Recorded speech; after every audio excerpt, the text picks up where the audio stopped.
A janitor with an unfortunate haircut becomes a celebrity when a local shock jock invites him on the radio to tell his life story. Like a lot of 1990s kids, I consider Chris Farley and David Spade to be one of the best on-screen buddy comedy duos ever. And after Chris Farley died in 1997, I kind of expected David Spade to fade away as well, because he just wasn't as funny without the other half of his buddy comedy duo. Now, while David Spade has had a pretty impressive career even since then, I don't think he ever reached the heights as he did with Chris Farley. And because it was just David Spade, I didn't rush to see this when it came out. In fact, I didn't see it in the theater at all. When it was released on DVD, I came across a clip of the movie on the internet. Now, this was before YouTube, and the clip featured a dog and a really cold front porch. This scene made me laugh hysterically. Literally, as soon as I finished watching the scene, I got in my car, I drove to Best Buy, and I bought the DVD, knowing nothing else about the movie. The scene I'm referring to would fit right at home in a Farrelly Brothers gross-out comedy movie, and it really doesn't reflect what Joe Dirt is about, but the scene made me laugh so much and it inspired me to watch the rest of the movie. I have to give it some credit. And while it's impossible for me to know which movie I've watched the most in my life, I think it might be Joe Dirt. Now, that's not to say that Joe Dirt is my all-time favorite movie. It's not. But when it came out, I was in college, and my daily routine revolved around going to class and then going to a friend's house after school to hang out with some friends and his siblings and do our homework and watch Joe Dirt every single day. It was always on in the background. And to this day, our small group of friends probably could quote the entire movie from memory. And I still quote Joe Dirt quite a lot. In fact, pretty much everything that happens in my life, there's a perfect Joe Dirt quote to go along with it. The one I've been saying the most recently is, "I'm new, I don't know what to do." Yes, this is just a cheesy SNL movie full of cheap comedy tropes. The acting's not really that great, and while the story is fine, it's really just used as a vehicle to get you from one cheap joke to the next. On paper, Joe Dirt should not have worked, and I know this because when Joe Dirt 2 came out and used all the same formulas, it didn't work at all. But there's something special about the original Joe Dirt. Yeah, part of it is nostalgia for me remembering a simpler time in life,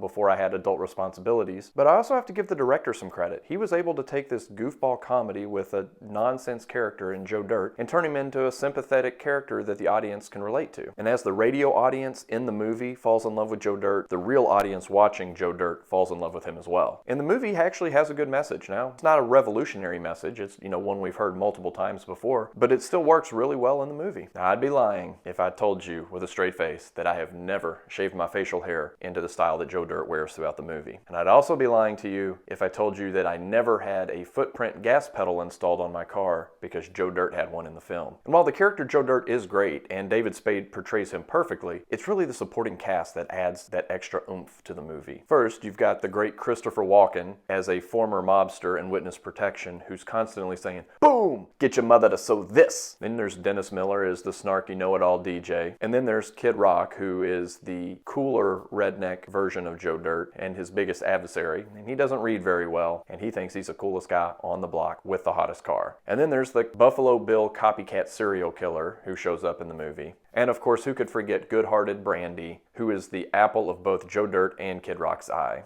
Joe Dirt is a sneaky movie. It's full of cheap jokes that just feel like low-hanging fruit. All of the characters are just caricatures, and they don't feel like they could even exist in real life. But the thing is, Joe Dirt sneaks up on you. The movie is cute enough to watch once, but if you watch it a few more times, that Joe Dirt charm is gonna grab you. Joe Dirt is greater than the sum of its parts. Eating French fries off of a meteor. Selling fireworks, but only snakes and sparklers. Liking Van Halen, not Van Hagar. Multicolored cars with huge spoilers. Sexy carnival workers.